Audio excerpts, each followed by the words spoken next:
Hello दोस्तों, आज हम पढ़ेंगे गौतम बुद्ध की जन्म कथा। गौतम बुद्ध के पिता का नाम शुद्धोधन था। वे कपिल वस्तु के राजा थे। बात उस समय की है जब गौतम बुद्ध का जन्म भी नहीं हुआ था। राजा शुद्धोधन के कोई संतान न थी। इसी कारण संतान प्राप्ति की चाह में वे सदैव विचार मग्न रहते थे। संतान प्राप्ति की चाह में ही उन्होंने 2 विवाह किए थे। राजा शुद्धोधन की बड़ी रानी का नाम महामाया और छोटी का नाम प्रजावती था। धीरे धीरे समय व्यतीत हो रहा था। राजा शुद्धोधन अब अधेड़ अवस्था से वृद्धावस्था की ओर अग्रसर होने लगे थे। देवी देवताओं की पूजा अर्चना और दान पुण्य आदि करने के बाद भी उन्हें संतान का सुख न मिल सका। समय बीतने के साथ साथ राजा की तृष्णा भी बलवती होती जा रही थी। ऐसा प्रतीत होता था जैसे भाग्य के देवता राजा शुद्धोधन से कुपित हो गए हैं। तभी तो उनकी श्रद्धा और निष्ठा भी कोई रंग न ला सकी थी। अब राजा की तृष्णा चिंता और गहन चिंता से बदलने लगी थी। राज्य में चारों ओर और सुख, शांति और समृद्धि थी, किंतु अपना उत्तराधिकारी न होने के कारण यह सब कुछ राजा को निरर्थक की प्रतीत होता था। निसंतान होने का दुख शुद्धोधन को ही नहीं, रानी महामाया और रानी प्रजावती को भी था। इस चिंता को दूर करने का उपाय किसी के हाथ में न था, अतः वे सभी मौन थे। एक समय की बात है कि रानी महामाया रात्रि काल में अपने इष्ट देव का स्मरण कर शैया पर लेट गई। लेटते ही उनकी आंख लग गई और उनकी आंखों के सामने भिन्न भिन्न प्रकार के सुखद स्वप्न चित्र तैरन लगे। स्वप्नों का तांता रात भर लगा रहा। स्वप्न आते रहे और सुखद अनुभूति देकर विस्मृत होते रहे। रात्रि का अंतिम प्रहर चल रहा था। रानी महामाया ने स्वप्न में देखा कि 4 यक्ष, जिनके मुखमंडल तेज से प्रदीप्त थे, उनके निकट आए। यक्षों ने रानी को प्रणाम किया और पुष्प के समान बड़ी कोमलता से उन्हें उठाकर एक ओर को उड़ चले। जिस वायुमंडल से होकर यक्ष रानी को लेकर उड़ रहे थे, उसमें बड़ी मनमोहक सुगंध व्याप्त थी। इस भीनी भीनी सुगंध ने रानी के अंतर्मन को प्रफुल्लित कर दिया। यक्षों ने रानी महामाया को ले जाकर एक सर्वोन्नत पर्वत के शिखर पर बैठा दिया। वहाँ एक बहुत सुंदर आसन बना हुआ था। वहाँ एक बहुत सुंदर आसन बना हुआ था। इस आसन पर विराजमान होकर रानी को बड़ा आत्मिक सुख मिला। रानी महामाया का तन मन प्रसन्नता से झूम रहा था।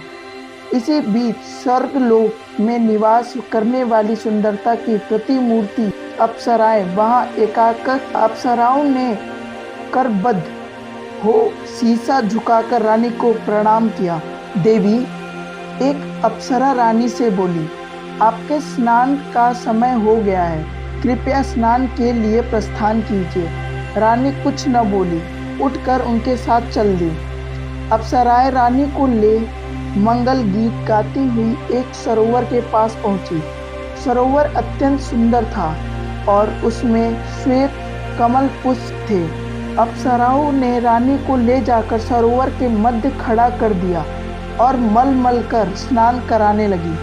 सरोवर का जल रानी के शरीर पर पड़ते ही उनका काया कंचन जैसी हो गई है। इस दिव्य जल के स्नान से रानी का शरीर भी अप्सराओं के समान ही सुंदर हो गया।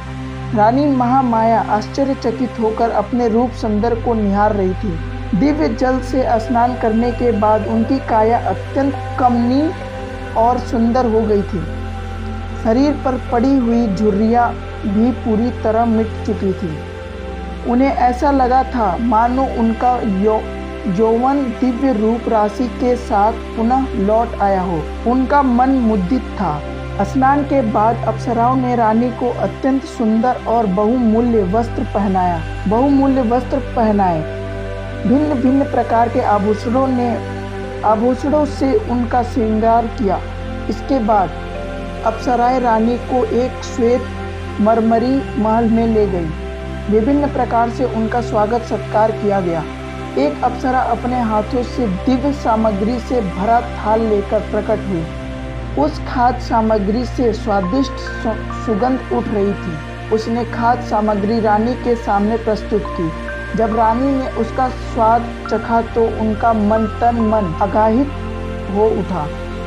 दिव्य खाद्य सामग्री खिलाने के बाद अप्सराएं रानी महामाया को महल के एक दूसरे कक्ष में ले गई। उस कक्ष में एक पुष्प सेज सजी हुई थी।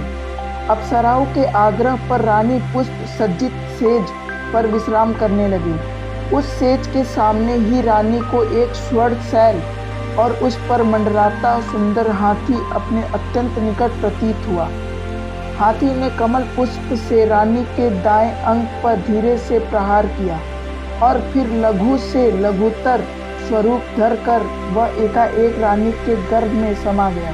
रानी ने भय और आश्चर्य से तुरंत अपनी आंखें खोल दी। अब रानी को पता चला कि वह स्वप्न देख रही थी। बड़ा ही आश्चर्यचकित कर देने वाला और सुखद स्वप्न था। आंख खुलते ही जिसका समापन हो गया था।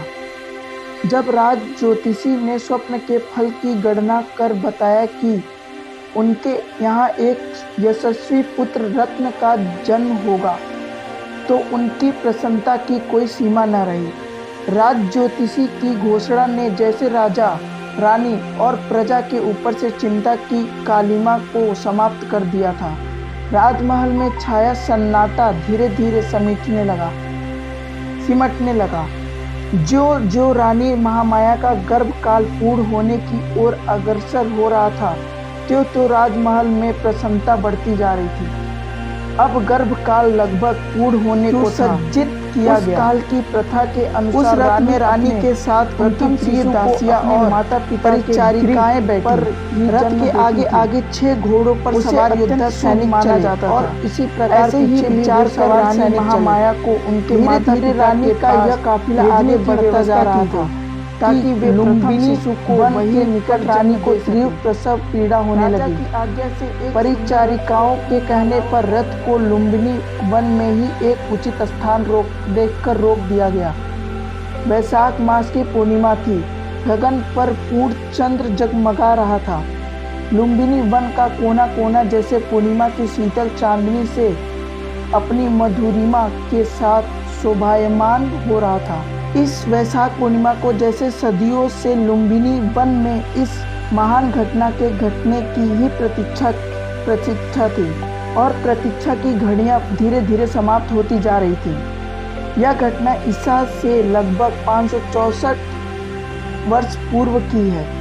रानी महामाया प्रसव पीड़ा से आकुल लुम्बिनी वन में पुष्पों से आच्छादित वृक्ष के नीचे विश्राम कर रही थी। परिचारिकाएं उनकी तरह तरह से सेवा शुश्रूषा कर रही थी। प्रकृति द्वारा निर्धारित शुभ घड़ी और शुभ पलों में रानी महामाया ने एक सुंदर स्वस्थ शिशु को जन्म दिया। शिशु के जन्म की शुभ सूचना अविलंब कपिलवस्तु भेज दी गई। कपिलवस्तु में राजा सुधोधन और रानी प्रजावती के हर्ष की सीमा न थी। पूरा राजमहल विभिन्न प्रकार के मोतियों मणिक्यों से सज्जित किया गया। राजा सुधोधन और रानी प्रजावती ने पुत्र प्राप्ति से प्रसन्न होकर निर्धनों और ब्राह्मणों को खुले हाथों से दान देना प्रारंभ कर दिया। राजा ने अपनी प्रिय पत्नी महामाया और नवजात शिशु को लुम्बिनी वन से कपिलवस्तु बुला लिया गया। राजमहल में उसका बड़े हर्ष के साथ स्वागत किया गया। एक दिन आसित ऋषि दरबार में पधारे। राजा सुधोधन ने ऋषि का यथा योग्य स्वागत सत्कार किया और नवजात शिशु को आशीर्वाद देने का आग्रह किया। आसित ऋषि बोले, आपके पुत्र का भविष्य बड़ा उज्जवल प्रतीत होता है। आपकी कृपा का फल ऋषि देव राजा सुधोधन सिर झुकाकर बोले, अब कृपया शिशु को अपना आशीर्वाद दीजिए। राजन, यह शिशु आगे चलकर आपके शाक्य वंश का नाम विश्व भर में फैला देगा और किसी के आशीर्वाद की नहीं बल्कि संसार को इसके आशीर्वाद की आवश्यकता पड़ेगी। कहकर आसित ऋषि ने शिशु के मस्तक पर अपना हाथ रखा।